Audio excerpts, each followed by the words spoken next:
Google recommended practices, best practices, and documentation. I do not want to get into the details of those best practices as of yet, but you can actually go ahead and browse what are best practices which is suggested by Google for enterprise organizations. As a developer, you probably want to understand what are those, so that while you are developing software for enterprises or organizations, you can incorporate those best practices in your coding style or while designing your applications. And just go here. So this is best practices documentation. I'm going to put that as a resources in resources section, but you can actually think of what is it, right? So it will start with how you can start creating your project, how you can organize your project, how you can manage your identity and access management, like user ID, password, how you can manage it, how you, when you want to provide access to the actual users or applications, how you can actually manage those.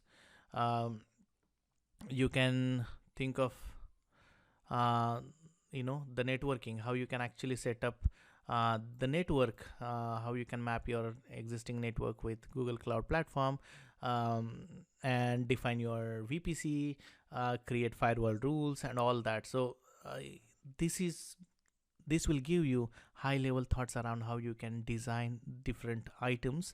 And to do that, like if I have to write a firewall rule, right, you can click here and go to the firewall rules page and define those. So this is best practices document, which is for enterprises. You can go through it because you are ultimately the implementer of those best practices, not necessarily from the networking standpoint or very high level architecture standpoint, but you are actually the implementer of your applications, right? How you can use audit trail, how you can use the logs and all that. Okay, so that's the best practices. If you are looking for documentation on a specific programming language, right, you can go to programming specific documentation. As an example here, Spring on GCP, right? Spring Cloud on GCP. You can go ahead and browse different examples here. These are ready-made example which you can just clone the Git and deploy it and just run it, right? So Google is very developer friendly cloud platform. That's what you can see it, because they provide source code for each and everything which you can try it. You don't have to write the source code from scratch.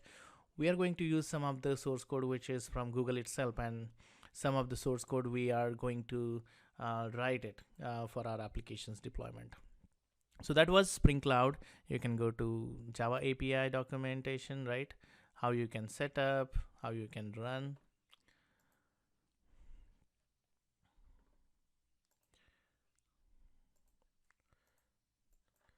Or you can go to different other programming language documentation.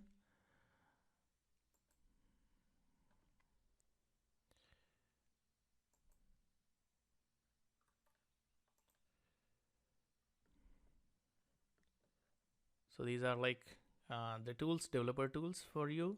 You can see how you can include the library inside Eclipse.